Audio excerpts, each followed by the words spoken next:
us not forget. Na Akwa Okuko bili J Park mota na ele ego ne. There is nothing one mother cannot do to pay back for SUV RS 330. Akwa Okuko bili. So in other words, we cannot take people like him serious. Now, some other of them reason. Don't forget now, at first.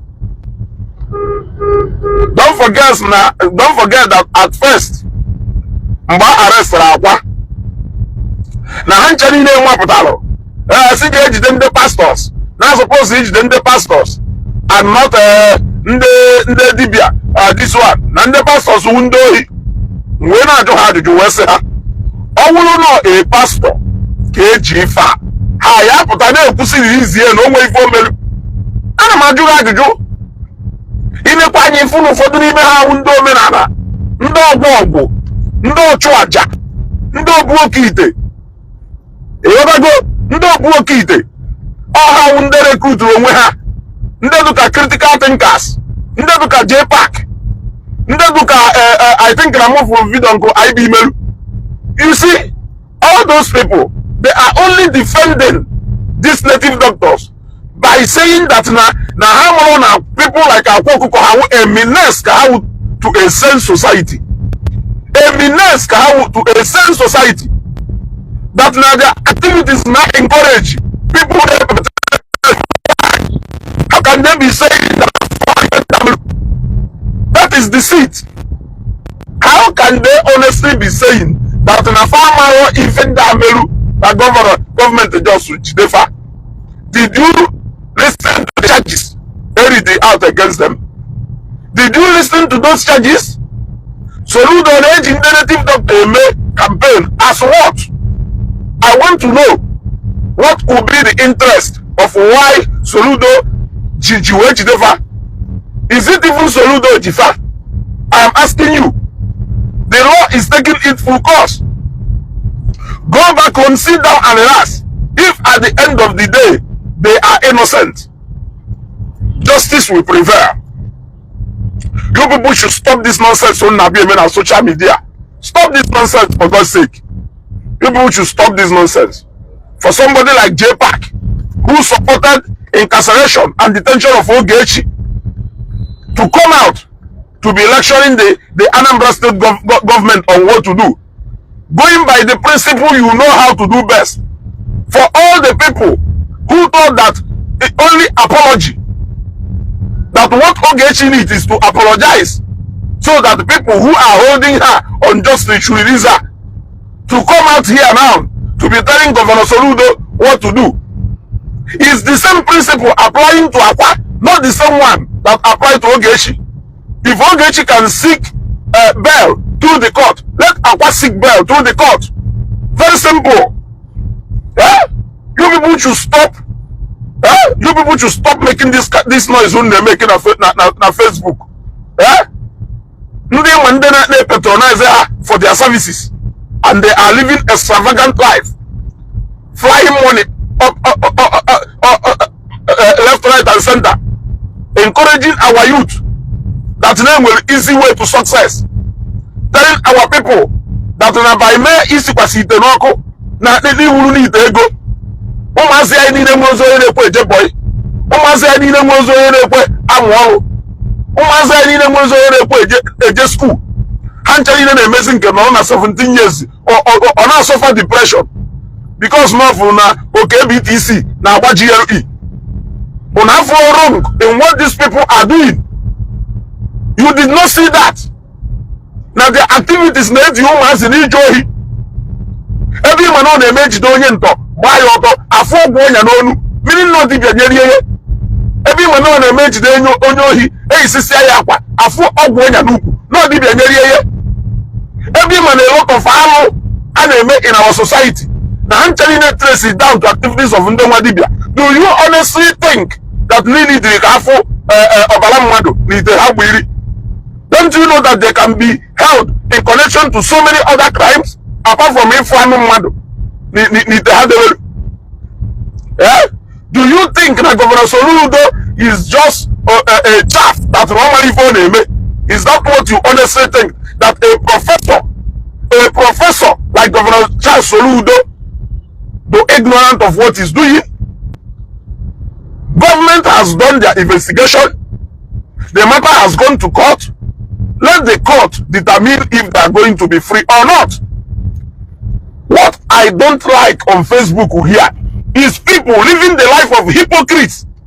And I keep warning you people about that. Jepa cannot come to Facebook every day to come and be making noise. Why you were part of what was happening to Ogechi? You even come to Facebook to come and brag how court yes we adjourn the case, until the court results. That is how you are bragging on Facebook. Is that not the same thing that is happening to equal na court na adjoining and no if I name Akwa Hawu ebu habia court ta adjoin Ukwechi? You should enjoy that. That is the principle you believe on. You believe in that principle. So if you feel that is the right thing that should be applied to Ogechi, why are you crying? Why it is being applied to Akwa Okuko? Is it because Akwa Okuko your man who be the Umoto? I told you, if you feel that what is happening to Akwa Okuko today is injustice, that injustice can never be corrected until the day you condemn the one that happened to Ogechi. Okay, but if you think that what happened to Ogechi is justice, allow the justice that is happening to Akwa Okuko to prevail. Okay,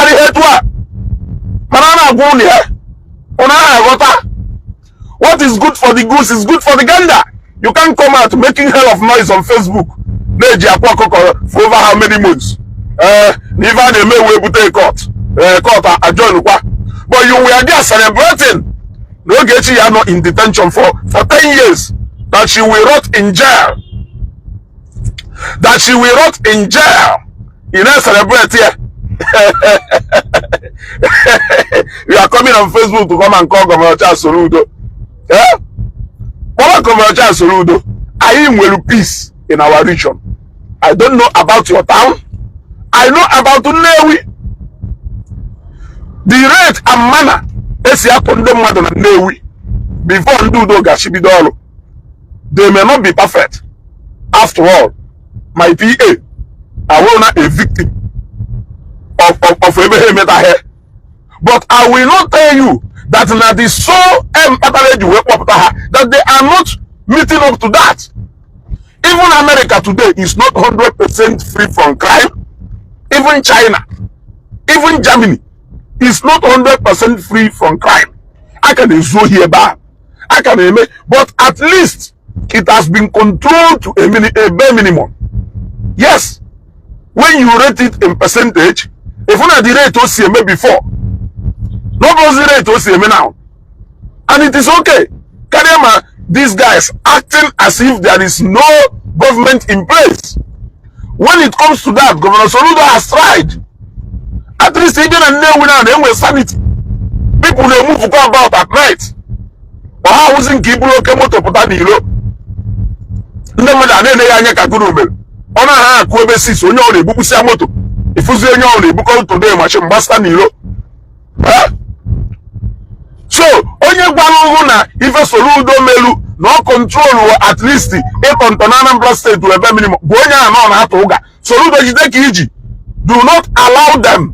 Do not allow these mischief makers to push you into doing what you don't want to do. Let the law take course on Akwa Okuko and Indotwe. If they are free, let them go. If they are not free, let the law take it full course. Do you know what these guys raise a lot of criminality among our youth? You know, I'm not into busy in the pastor. Perhaps a pastor. No.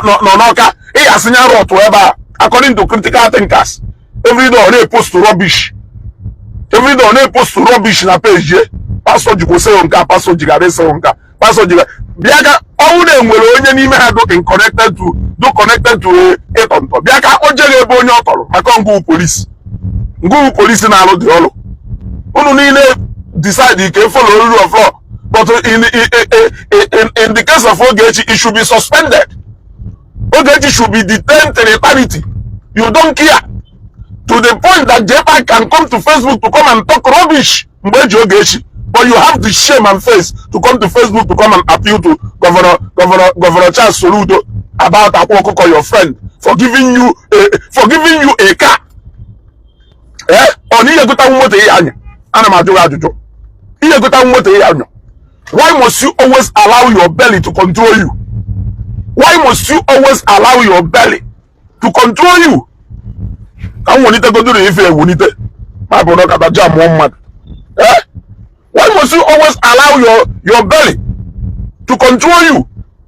Eh? Why? I'm a joke. Eh? Ono be on Facebook, e be lecture Governor Soludo. Eh? Ono be a lecture, but these are the same people who were celebrating the arrest and detention of Ogechi. Eh? They were celebrating the arrest and detention of Ogechi. The same way as wearing the out charges against Akwafa. And if you feel they are not innocent, they are innocent until proven guilty, I want to know what has changed in Anko Ogechi. All the same way against wearing the out charges against Ogechi. So I want you to tell me the difference between these two people. Soludo is doing the right thing as far as I'm concerned. Those guys deserve in detention, even more of them. Even more. What they did to our society is worse than cancer. If Hamelu to our society is worse than cancer. Reducing our productive youth to nonsense, to chaff, because they are looking for quick money. Onye ona believe na loje abuto fun kanki tene si kankaku dewe egeju ebe niile. Ha we negala anya so nde pastor kafa na acho. Na nde pastor na encourage nde buy to be lazy. Is that not deceit? Yeah, what can be more deceitful than this? What can be more deceitful than this? Eh? In fact, if Soludo and Ndudo Gachi supposedly email ije na ite Akwa Okuko wola fa ndị niile ahụ nwe ite niile ahụ na ebe ahụ mee nche niile arrest mbụ ndị nọ na Nigeria ha bịa kwa ife ite niile ahụ na-alụ ka ịmalụ. That is the only way he is wee nwe ndị na-ezu ohi n'ime ha, ndị na-agba ama n'ime ha, ndị na-atụ mmadụ n'ime ha. Eh? Ana m ajụkwa ajụjụ o wee na-asị na ife Governor Soludo na Ndudo Gachi supposedly imewu ije arrest ndị niile ite ha dọ na nke Ekehit, ndị niile ite ha dọ na nke Akwa, ndị niile ite ha dọ na nke Ekelafaya Onyeze Jesus. Arrest ya ha ncha niile. Let them come and tell us if ite ha na-alụ. Ka ha bịa gwa anyị ifefa na-alụ, ife ite ha na-alụ. Ọ bụrụ onye na-ele moto pass eje na shop esi oke ọ gwọrọ ite aka moto pass ọ na-alụ wee gala. Oke ngwa hapụrụ na ite. Ọ bụrụ onye enweghị ife ọ na-alụ ọ gwazi anyị ife o ji wee gwu ite jegwa ọgwụ n'ite ha. Ọ na-ahapụ eziokwu a ya na-ekwu na-aka another thing. Ọ na-ahapụ eziokwu a na-ekwu na-aka another thing. I can bet you that 90% of ndị dọwara ite ha na nke Akwa aka ha dị ọcha. And I can bet you that 90% of ndị dọwara ite ha na nke Onyeze ọ na nke Ekehit aka fa adịrọ ọcha. Aka ha adịghị ọcha. Ịchọ gbara from today till tomorrow. Aka ha dị ọcha. Isi na onye a na-eme illegal business. Ọ na onye a nwere ife ọ na-alụ. Which I don't want to say most of them. So I want you to tell me, can you say Soludo no where do wrong? But you are after pastor na pulpit no preach. You are after pastor na pulpit no preach. Only for a long goziri and a 5,000. You are against it. But you support to earn 1 million. Ufodu na ejezuo so ka we eje gwo kite. Eji 1 naira gwo kite. Ana maju ajuju. Omuro kite eji anything less than 500,000 agwo. But onye nweghị ife ọ na-alụ na-eje gwo ya ebe ka o si wee weta ego. Encouraging people to go into crime. Did you see how it was controlled in Anambra State? These are not the days na-eme mmadụ pụtazie ị na-eme ife ma na ọdụ steeti ịpụta ị na-eko anya na-agbafusere mpụtakwa dọna na ka nwa mmanya ịpụta ebe ahụ ị na-eko ọ na-afịa ebe niile Pablo BTC Emeka exchange all those things were controlled. Those guys almost took over. As long as anything they made, but they made it. Oh, we are going to live your life. But you want to go making crime to look so attractive that those people who are now working hard should be regarded as people who are not serious. But you, who is having a soft something, you know what I mean, should be celebrated in the society. It became the order of the day. It became the order of the day. A Western Alo Balaho, Anambra State, na Southeast, we will menana. So look the West, no. Let us go back to the drawing board. We are only me for Joe. So yes, that is what Soludo did. What Soludo did was bringing sanity to Anambra State, and the few people must have to pay the price for that. Yes, everybody must not pay the price, but few people must pay the price. Lesson must be taught, and people must learn.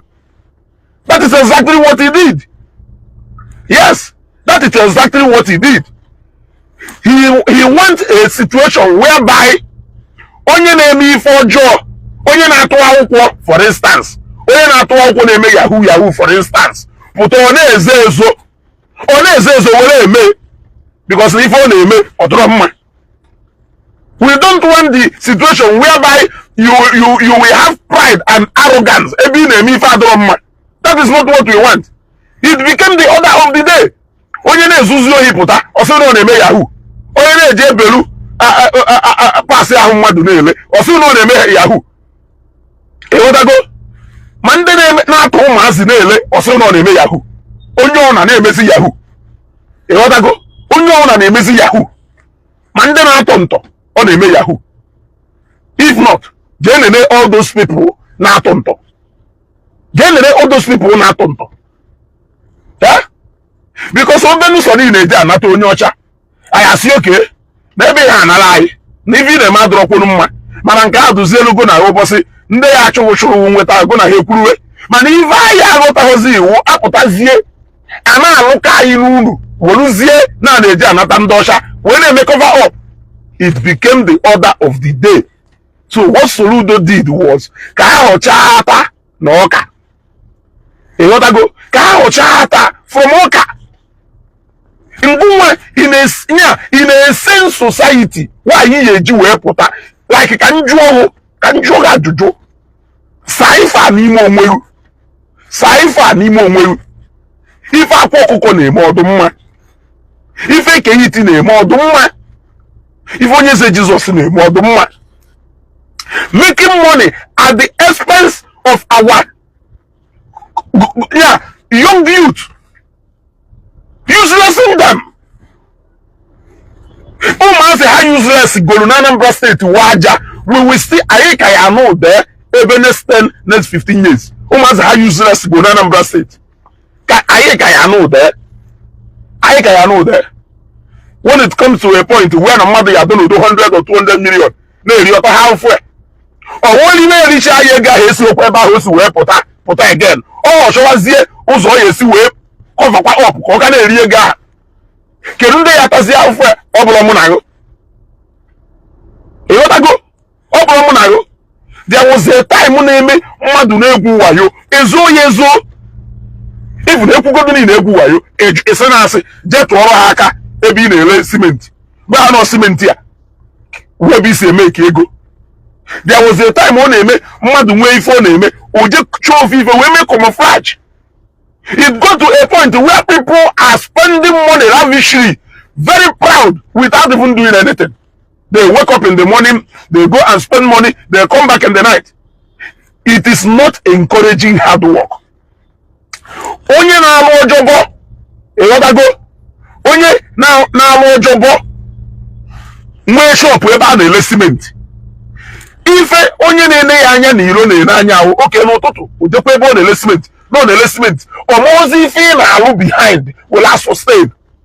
But where it go to a point where people are now comfortable with relaxing and spending money, lavishing money, discouraging onye na-emechi utu for pụọ, onye na-emechi utu for pụọ, ọ pụọ je taba afụfụ tacha afụ bata na mgbede ịpụta ego niile ahụ ọ lụtalụ enwe ihe irie ya within 1 minute yet o n'anya o nwere ife ọma na ị na-alụ o nweghị ife ọfụrụ na ị na-alụ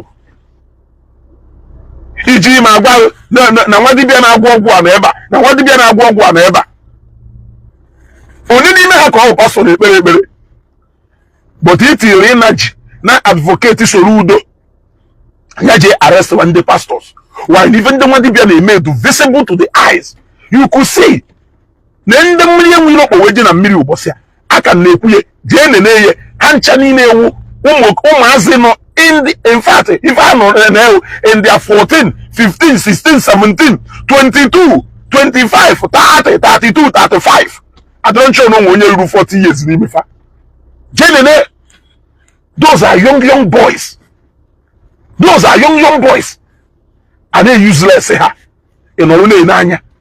Ajuoge, in answer say happen, no way family, say happen the Dibia, no way family. All this new generation, what Dibia when an Igbo, don't make a Jacob Hanchani, lock her up.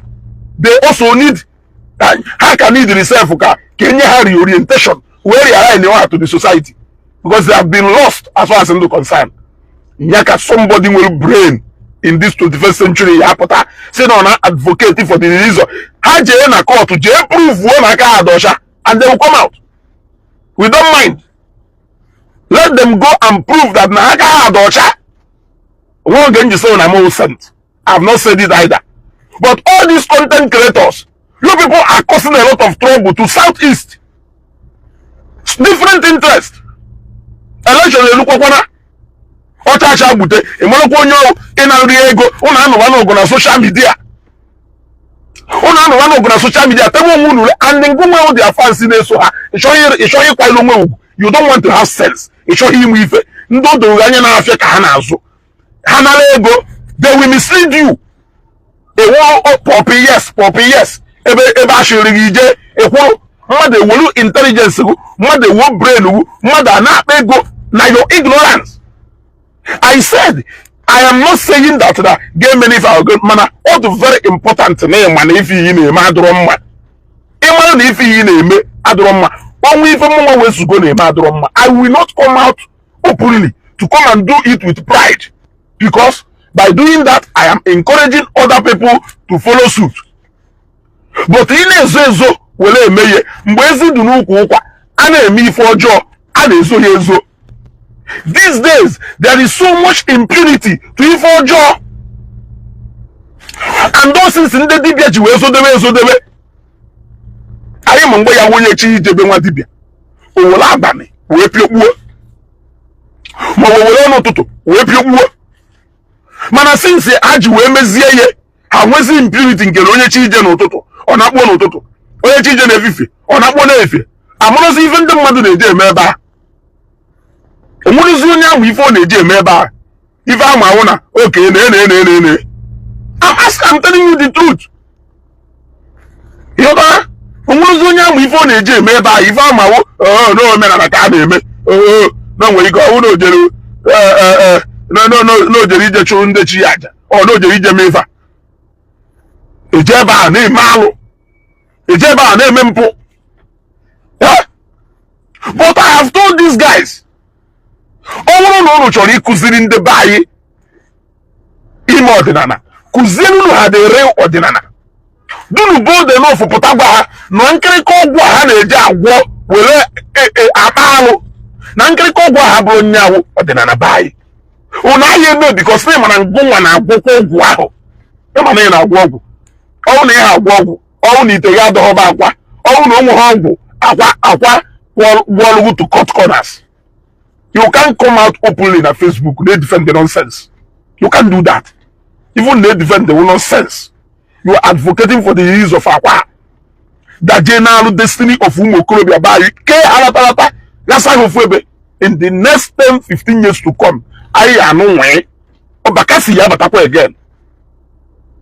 We are going back to those days when Bakassi will come back again. Because police may not be enough to handle the menace that may come upon us in the next 10, 15 to 20 years. And you are harboring it now, all in the name of Nineme tradition. It's your gango second name more than Ike di Ife, Ike Ganewi, Chief Dozie Ike Dive, may you so rest in peace. May Odinana for my Odinana when what?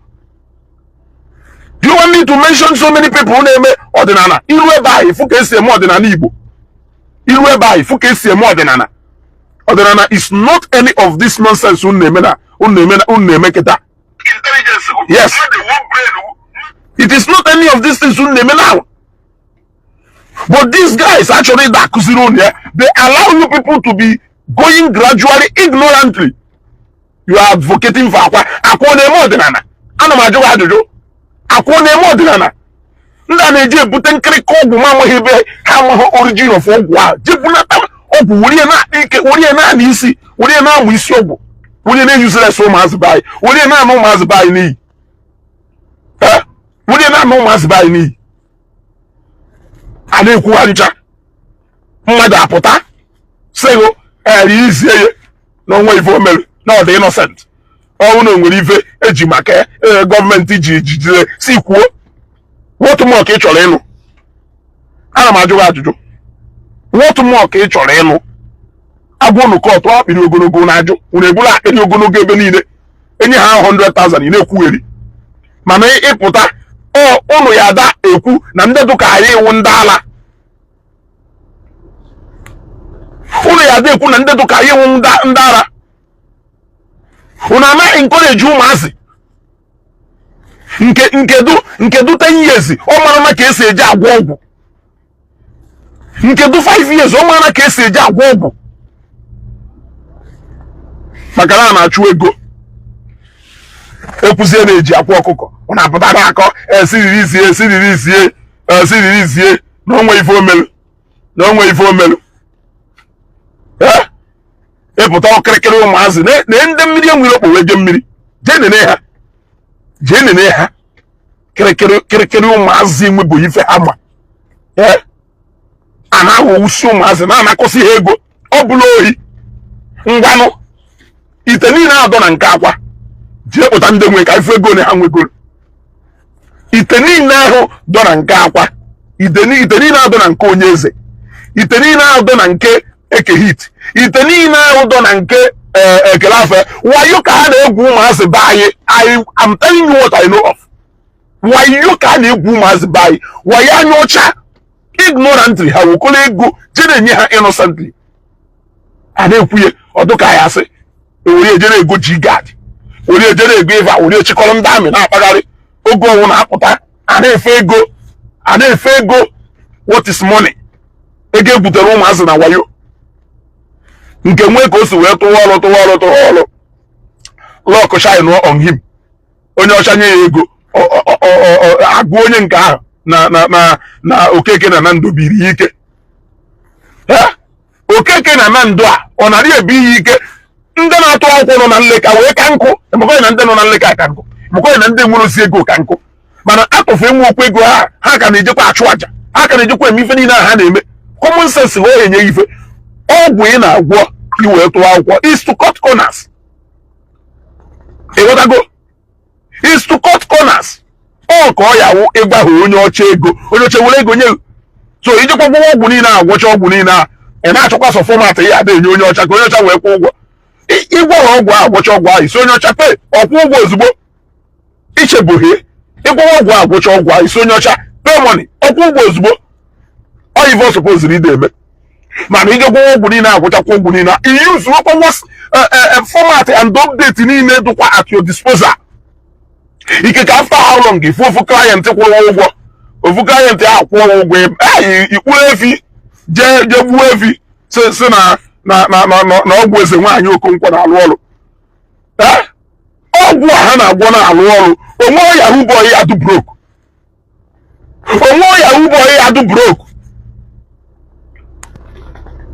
Onwe ya ka m na-agwa gị eziokwu. So ọ wayo ka ha na-egwu ndị mmadụ. Ọ wayo anya ọcha ka ha na-eji egwu ndị mmadụ. A na-atụrụ ọkụ.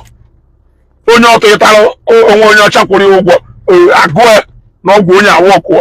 One n'ime ha ụdị ite dobe akwa ọ suppose na-eje ebe ọ na-edebe efi afụsa efi 10 ma ọ bụ efi 13. Ọkọ na ihe anọ na oje ebe ọ na-edebe efi ndị mmadụ pụtara ya. Ụdị ite n'obe suppose na akwa ya ebido na business efi. Maka ịbịa ebe a if you 1,000 or 2,000. I'm telling you the truth. Also now they be your moto. If I turn a garage, moto there by a moto 12 or 13. If I could eat the bay, one now be your moto. No, you may not a car stand. And I will wound. Upon your young look about. Also no father go yan. Udi ite mfulu bonya. Wuru ni ite ni na na aru ndu esi wepu. Onya enweho a real estate guru bo na edo konkwo ayaka enwana. Na edo konkwo ya da anwala.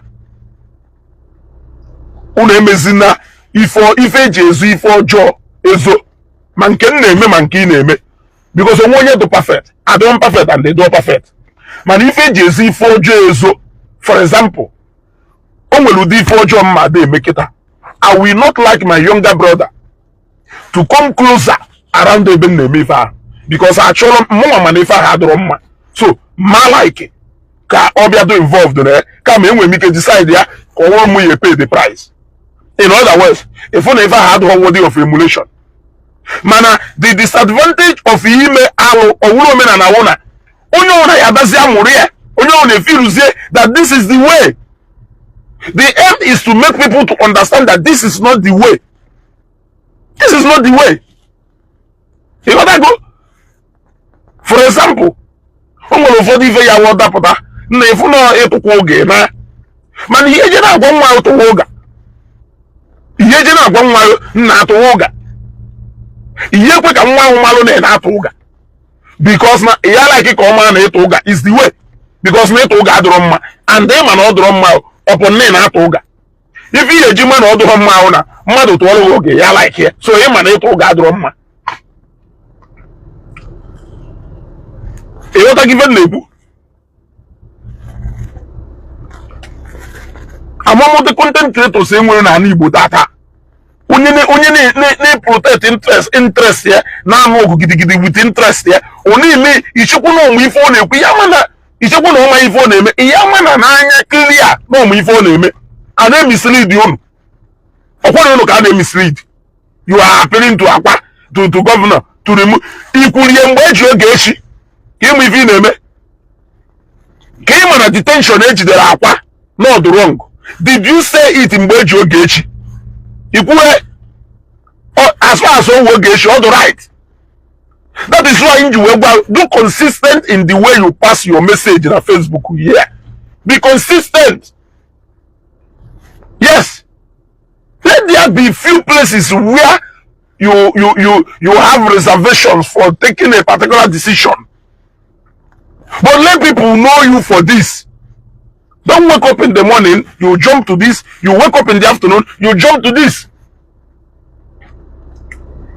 I am particular about JPAC because I saw all the videos about Ogechi. It is all about looking for a technical way. Ogechi Yeji will remain in prison. You want her to remain in prison, but you want Akwa to come out. Don't you know that not the same justice he uphold Ogechi on a prison? Not the same justice he set Akwa free. Sorry. Don't you know that not the same justice he uphold Ogechi on a prison? Not that same one to capable of keep Akwa. And no one condemn Ulu na never had Roskoma or Kwanyaki with boldness condemn what during the time of Akwa. Now you are doing the opposite. You are doing the opposite. You are telling us all the crime that Ogechi committed. Are you the chief judge? Are you the law that is going to decide whether Ogechi is innocent or guilty? But you passed your judgment on her. You passed your judgment on her.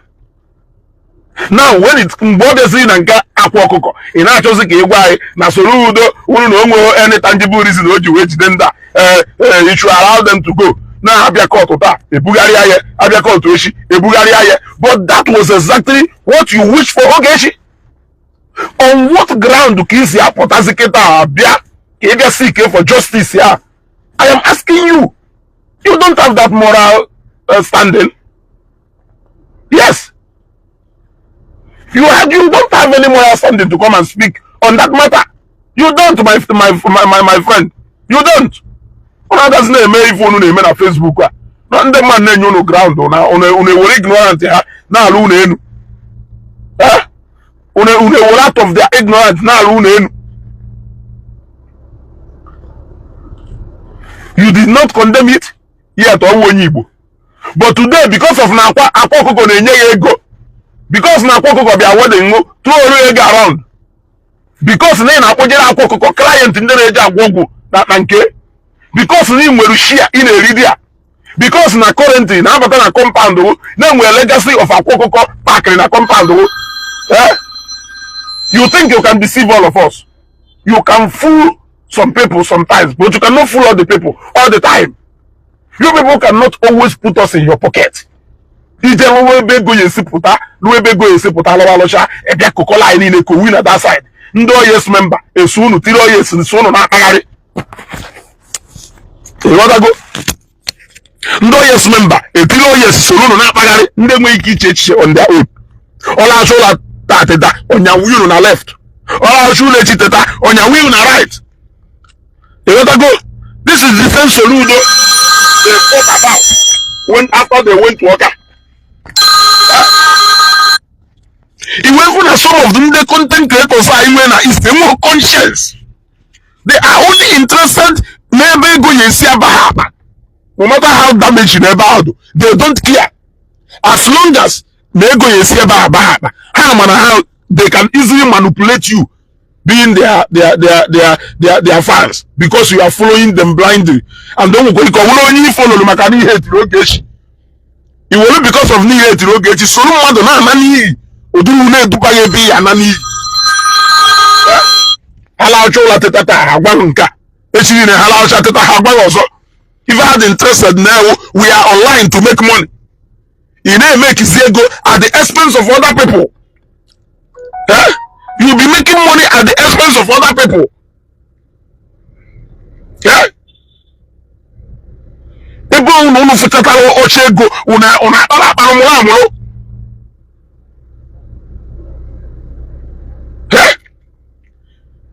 Content creators known as Southeast. I heard the name we body now control government. You people need to bring sanity to blogging and creating content in the Southeast. You need to bring sanity. This madness is enough. I be unite, yeah. Now pursue a course same way he see. That was how some of you came out, yeah, to come and be supporting nonsense. Everybody saw numero. Everybody saw numero. No, WhatsApp group. We frame another man up just to make money. Or no, but I didn't support here because now your colleague. You can't even control him or make a show bury that matter. Any news reporter, everybody want to make news with it and make money. Yet you need to go to Edo State and see how Edo content creators are progressing. Go to other places and go to Imo State and see how some of the content creators in Imo State the same progress. Also, Anambra Koya Webia, the first one dollar. The first one dollar content creators in Anambra. Minus the likes of Luxeusa. I am in this mancha. Mamu mi buy. Why you don't go? Why you don't go? Egoni no no nacho. I'm on no leki kunu yeje wegan. Wobo onye ni munu patale again no fi jego na leki. Can you funu na damage in them madu just to make money? Just to make one naira and two naira. Emepe kwa na podcast wiwe.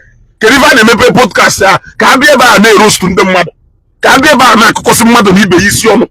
Ka bia ba wolu enmity duru ndem madu. Wori na akpara ego. So say apụta ya jugudo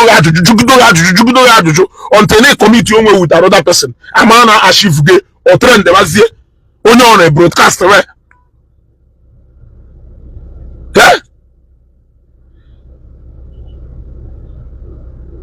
Ndị wedi be niile nọ na Anambra State deserve ka so ndo kwa hancha niile kpochie ha for 1 year or 2 years release ha so that they will learn a bitter lesson of their lives. They will learn a bitter lesson. Amu ke hit nkata obu iyi ajuro onye na-ekwu owo na ngwa ọrụ ọgwụ after 4 days olo come and give you your money back. onye nwere ife ọ na plan ejezie ka agwọrọ ọdị ọgwụ ka ọwụ ọkụọ. What I don't support is the impunity a na-etisi n'ime ife ọjọọ by ọ na-emezi ụmụazị na-etolite amaozi ife dị mma mara ife dị njọ. Ọ ka mma na mmadụ ma na ife adụ njọ mara na ife adụ mma, mara na ife adụ njọ mara na ife adụ mma. Emeka Emmanuel, without sentiment, JPAC chief of staff is a big name in the southeastern content creators. Iyagwanato nwere eziokwu. O nwere ike ọwụ JPAC ji afa were comment. JPAC wụ a symbol of disunity. Without JPAC, southeast content creators are more united. Without JPAC, I am more united way as a way blogging to the progress of southeast. He is the only one who is bringing division among people, among friends. He is one of the reasons why people are fighting each other on Facebook. He enjoys it when people are fighting each other. That is when he makes money. He enjoys it when people are not in peace. He is a symbol of fight, disunity, and the Ogoona and Akosono. That is somebody in Assam that know a big name. Yeah? Odogumazimus Patrick, I greet you. Or somebody in Assam know a big name. Because no enjoy some of the things on him. See for okay no real way that course gari ogbo agala ebe niile oputato ogbo na ndị Zion wa ye na Zion ultimate Zion o nweta ife ocho na Zion oputa echi niile ose na ndị Zion wu nka ụbọchị ọsọ ria ose na mbaka awụ nka o mere ọwụgharịa so na mbaka awụ bụ nka echi niile ose na AEM wu onye nka nwanne echi ose na AEM ultimate ụbọchị ọsọ ria ogbo na Soludo wu ọkaka ọla achụra teta ogbo Soludo na ọlọlọ nwe prophecy. That is the somebody in Agwan no Ogunu. Or somebody in Agwan no Ogunu. Tell me one single way he has impacted. He has impacted as far as creating content in Southeast to be possible. Tell me one way or the other. People have shared in his knowledge. Tell me one thing or the other. People are learning from him. Tell me one way. Once we bring Ghana about unity among Southeast content creators. Look at even Eminem Gobala. Instead of him to look at how deadly content creators on actual echoes. Because he wants to be sentimental about it. Because he wants to be sentimental about it.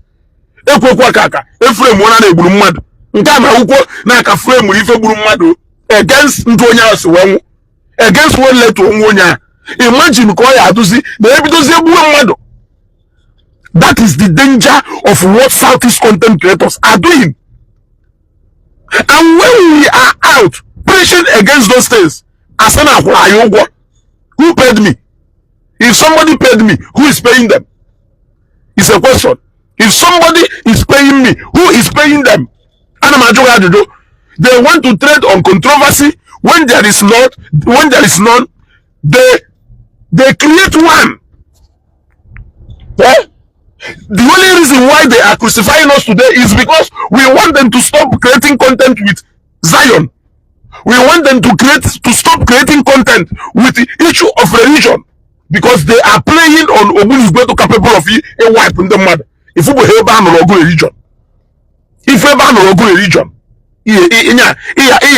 Ogun.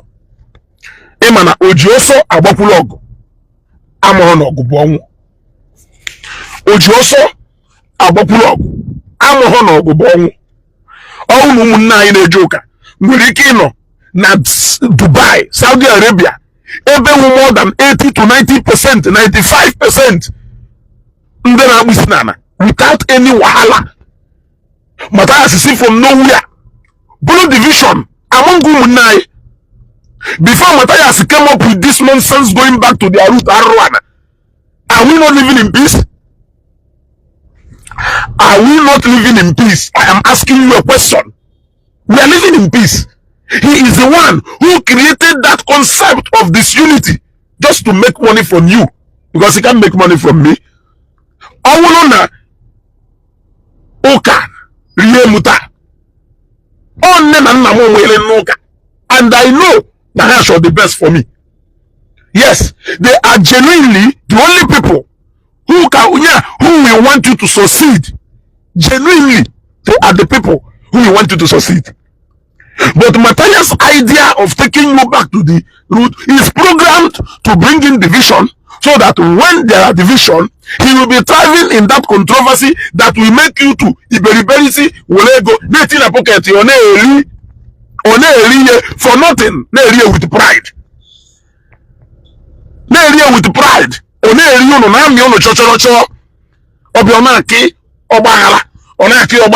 Tell me how church has hindered Igbos from progressing.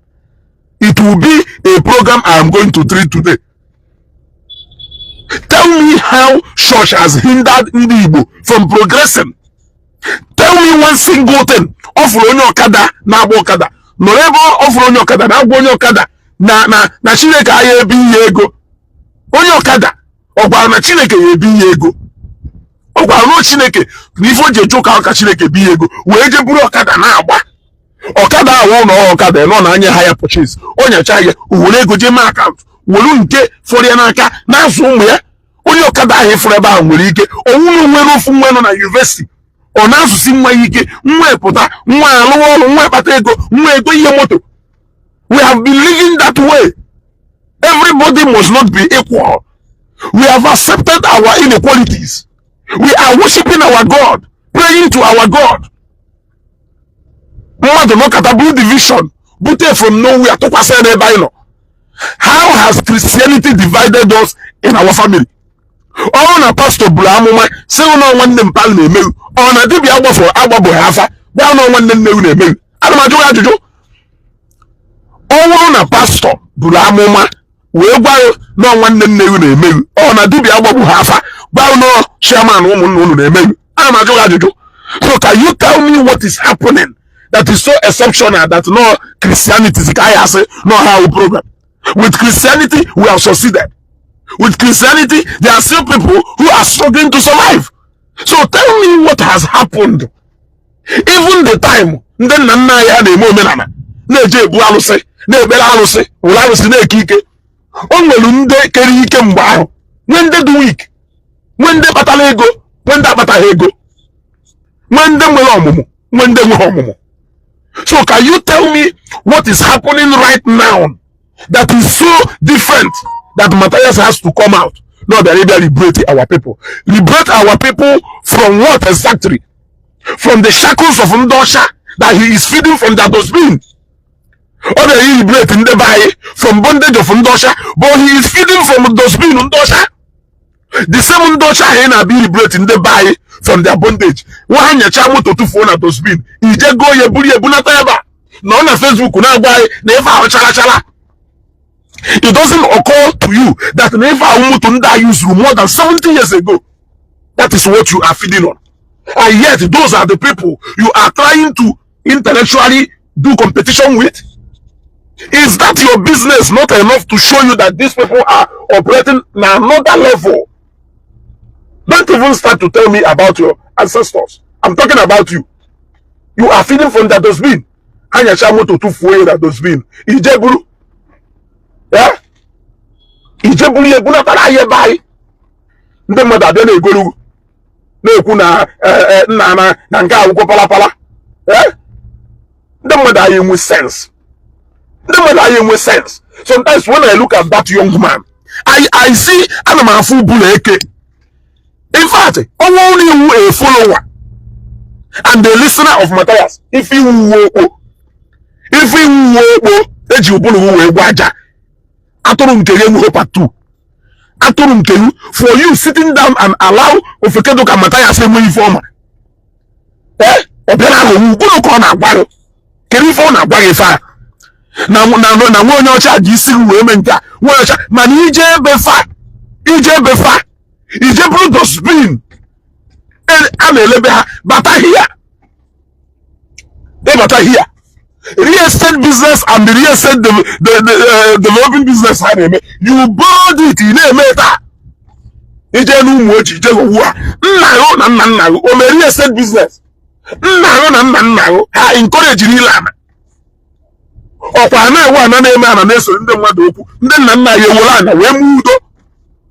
nwata tonite firu ono chogi ilu eje tuori ya n'aka olu ulo up to this year amuna uno o ka nwere communal land ana community mgbe ahele generation aye emegido n'ife bụrụ development practice ndọcha were enye m ka develop nchọgodi ilele ele m were develop you embrace that business pattern of ndọcha you are feeding were na-eme ọkaka iji na-efeed onwe were na-eme ọkaka na-emota anya ụkpa na anya during the time of Lord Lugard ha ka ibunatalụ dustbin ifeshiri from be ndọcha na-agwa anyị na nwa onye ọcha ahụ nka na ndị ọcha gwuru anyị nka na sọsọ Jizọs wifefụrụ ndị ọcha wetara anyị fake mana moto ije bute na dustbin ha ụcharachara mana Jizọs ha wetara anyị wu onye wayo ka ọwụ unu n'idiri ka akpụ ụlọ ọra n'isi ọwụkwe MC Dosh ọsọ nwa anọ anyị akpakwa n'ụwa ọra n'isi ụfọdụ n'ime unu n'idiri ka akpụ ụlọ ọra n'isi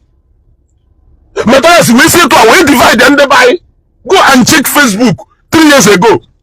Go and check an Igbo 4 years ago. And know the kind of division who brought it upon ourselves. Before, ndị mmadụ nwere onye bupụrụ arụsị dị be nna o ha ji aka ha jekpọ ndị ụka ebupụ ya maka mmadụ ndewe kata moto ma sị na meni dị ozi moto ma na nchọrọ ile ya ele ya gwa m ife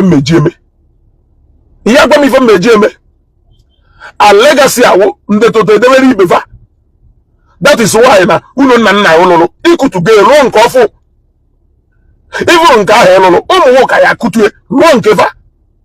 They will continue to keep it because no nna unless na ha enwela n'ọka nkụ but ha nwedoda n'ọka nkụ amamụ unu nna hụ na ha ya edowegido na ha ya fụzikwa ebe ha biri ịghọtago so na agba ndetụta ha aka ndetụta ha egbosa. That has always been our way of living. Where we today, even while ndosha biara oka will ndị ba anyị ka insistry na ya dey me for me na it is a thing of choice. It has never been a campaign kind of thing like this na-eme now. Onu se ife na-eme n'ihu akwụkwọ kịta na ọdụ ụlọ mma onye na onye na-anụ onye na onye na-anụ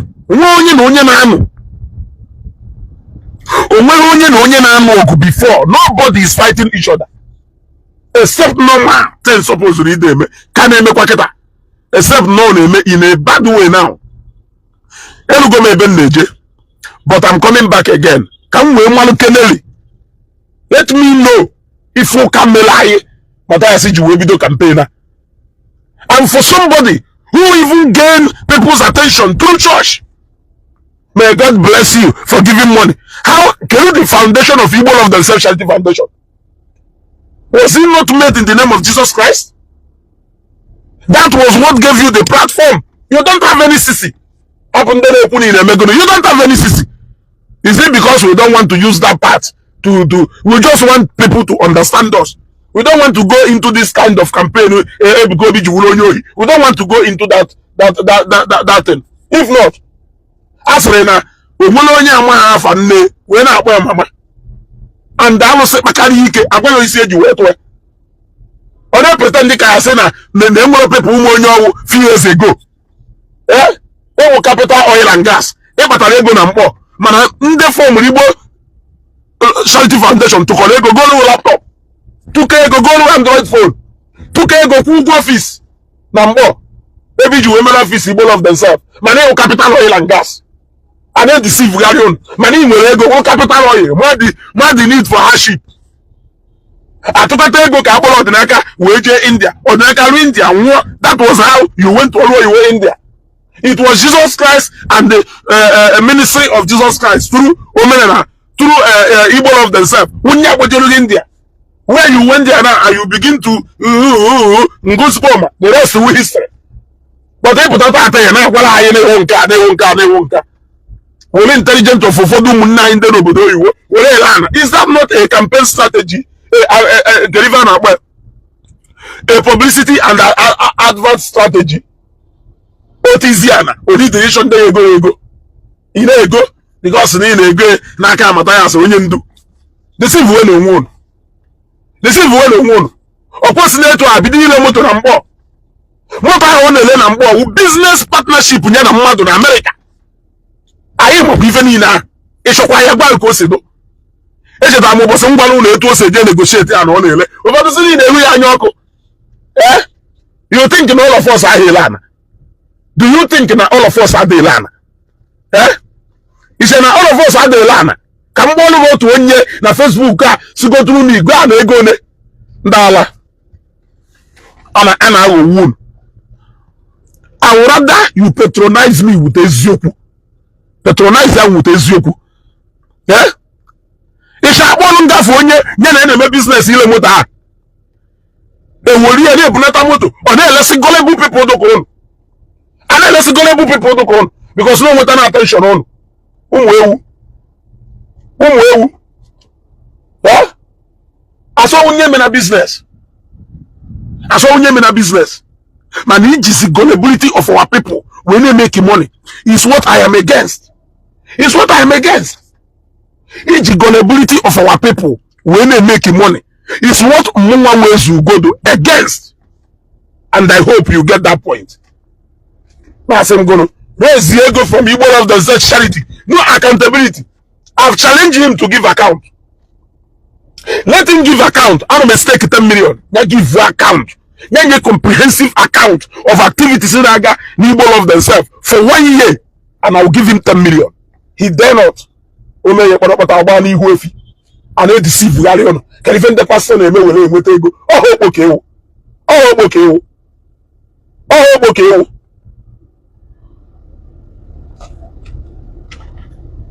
Don't be big apple if football the female on will. If you don't want to listen to program I'm people like you program on our home to so much. And I will never step down on how I run it. Can we know what to say what to stop insulting? That you should stop insulting Farambaka or that you should stop insulting Evangelist Kobe.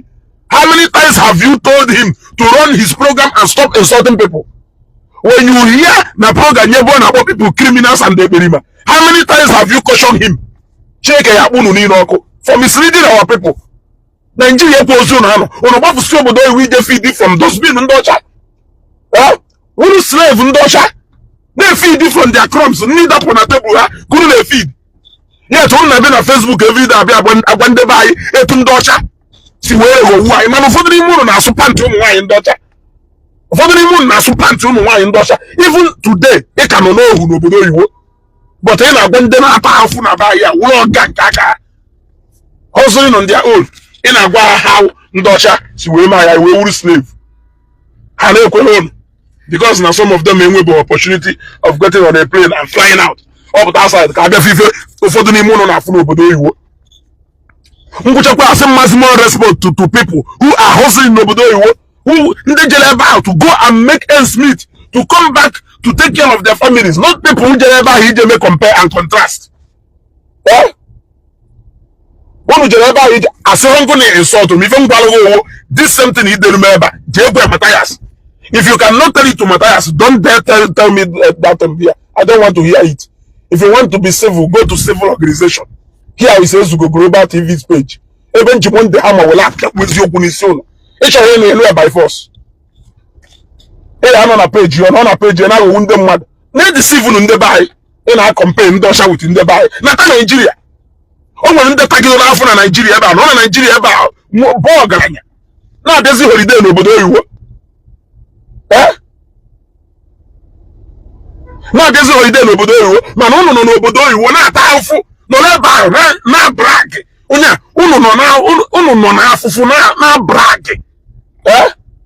Not brag. Not brag. Diabin Dosha, Diana America. Although whom we went to America. Although whom we are not Nigeria. Or for the moon, I have to so I'll be a good jazz of the Gachasun, we do you. He's also walk on the web again. My name is Aneba, now going on a trade fair. Now, Zofia will not now going on that bridge. Now to go market. Now feed the family. Now going on no now feed the family of 6.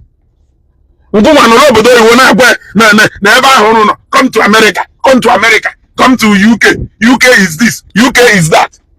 Onya Uluka Abalo. Other woman we question Nigeria.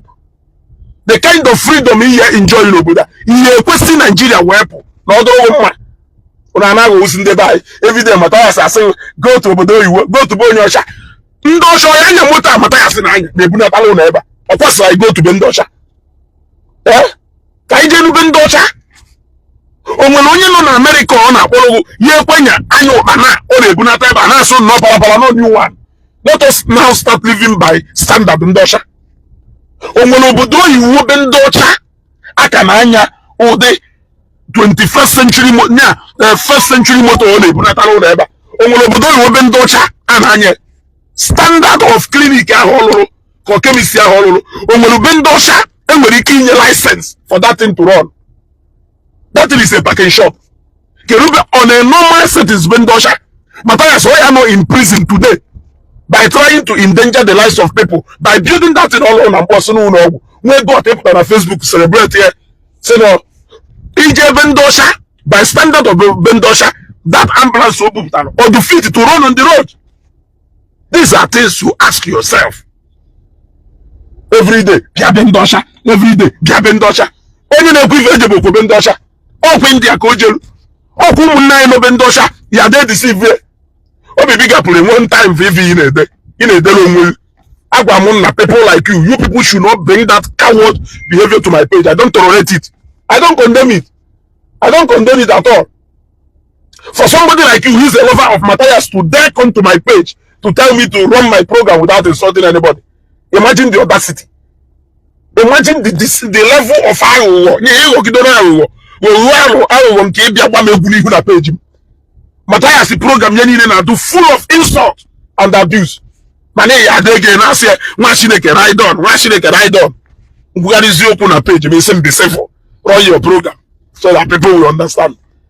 Chikobi, CCOB. Owurukwo na awo onu mo ma. Owala awo. If awukwo na awo onu mo ma. If awala onu mo ma. Nnebekwa ndukiti wori egotam. Oh, can you finish it once a program and to Matthias Semenke? Ajuju. Don't on a page. One, to a kitten and says, you man came out. Or if edition, I can make Matthias well to several.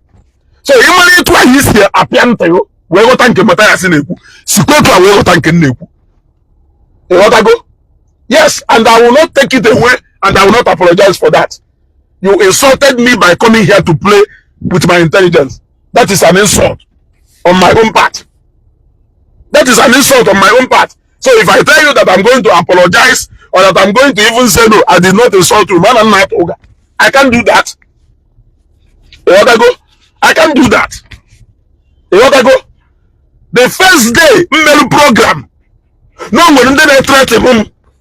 Ngwa will be what's the page him. If you're going to make if I just Facebook. Olubo said threat to Matthias. Ono ban a program with Matthias with the waja. Never program immediately. Makandene threat to mother. Eba can know when na go no -1. Onwe anything no cousin they take you serious. E what I go afro mono ka people no in a deadly mission. And on actual anya na aso no naga. That day can go jono. I read out a threatening message. Go here, for how serious? One fee both put on inbox. Let her to the money you have more gashi. Into I see we boy, into I see we mefa. In any chaya, Ikuku, a battle self or no be than young coco, as you go make us if I won't go. Oluba Matthias and I threat to Luria, on my gotos, we are on the program. But I can't go in a -1. What I go? Which any say Matthias that is full of insult and anger all the time. They cannot control him. As you go to Imale to a his water message Matthias despite anger. Ya. So go to our now thank him. What I go? Apple. Can you go do? Let me something. Mgbe ta ka iko akwa ebe okwusiri. Ka ibido kwa ebe akwusiri. Onu bi na deceive onwe.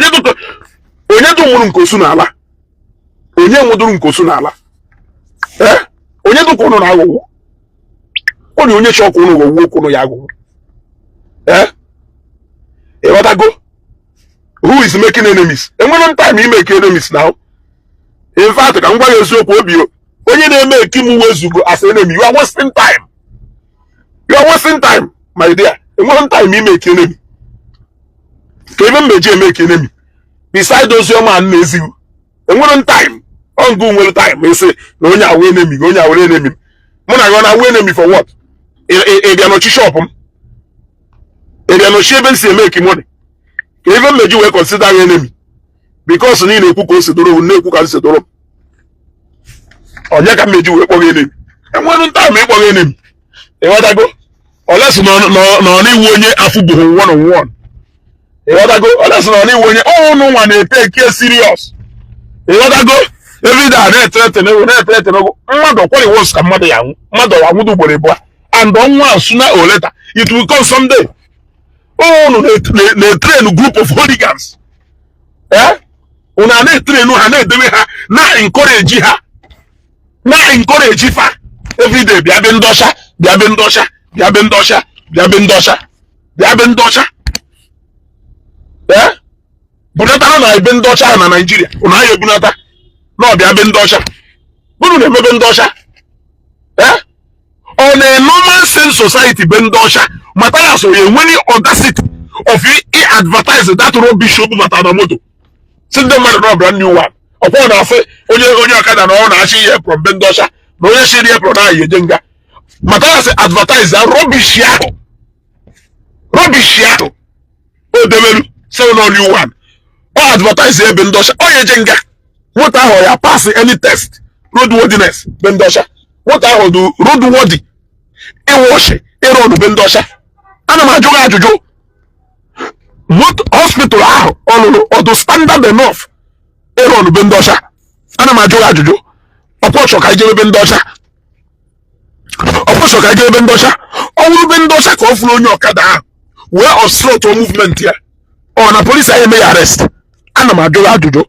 Owu bendosha ka eputa n'ime afia. Ebe nwanyi mmadu na asuru onwe ya afia. Ije ebe ajije torment here. Owu bendosha ka eputa n'umu oji. Ka that woman nke umu oji. Eputa fun nwanyi na eje n'onwe, I distract ya n'ebe o na eje. Owu bendosha ọ na aka na ba ya wo mata ya sofu. Eh? Opo si no bendosha. Monica oke hapu obi. Monday ha man na akụ na ada n'isi. I understand this pain. Ha like ka have somebody may dismantle Asiha in every way. Look at Matthias and Abia when they buy and Doka. Eh? Matthias original. He's a hungry man, no, but I don't know. He's a hungry man. He's a hungry man. Anako. He's a hungry man. Buku Aneko. Huh? Aneko. Meanwhile, we know your foundation. We know how you started. I am a kiss where we go. Oh, when in my history, it is documented in a WhatsApp group where just few years ago, in go to buy Android phone. But today, you are bragging to the name of Koputipa. Ne Lama. Ne Megono. On day na go. One day na go. When day na go, one day na go. Eh? Ndị na-aghọgbu ndị nwere ike ịghọgbu nni ọ ndị ya aghọgbu nni all people like us ka ya aghọgbu so deceive when ndị na-deceive ekwu na the greatest arụ imere onwe anyị ewubaghị ime arụ ọwụrụ omenala arụ dịwakwuru mgbe gboo mana ọha omenala ka ọwụ ime arụ ndị mmadụ nnụọ ha agwaghị n'imere arụ onye na-agwaghị n'imere arụ nwere ike na-emekwa arụ mana arụ anyị ife a na-eṅomi but today alụzi ife a na-eṅomi a na-advertise ya na-agwa ndị mmadụ right on gaba n'iru mebe alụ ndị mmadụ na-eme ihe ịpụta ifu ebe mmadụ na-eme ife adụrụ mma ị na-agwa gaba n'iru right on ndị nọ na nka na-asị so na ife adụrụ mma oke ka anyị mebe ka nje nụpụta we finish one in order to begin another. From my principal. Now those days, na Bishop Uzodike Memorial Seminar in Newu. You want to go? Our principal then We were the pioneer members of Bishop Ozodike Memorial Seminary, 1999 section. Ugwokwenu Ekeze. Harold Obi will always tell you, we finish one in order to begin another. If I had that one, if I know, if you look at now, they make first time. You will check on now, the first time. Can I say you no bigo? We finish one in order to begin another. So, can you make one and first time a bido, a mechigo, my go a second time, now she bido. You want to go?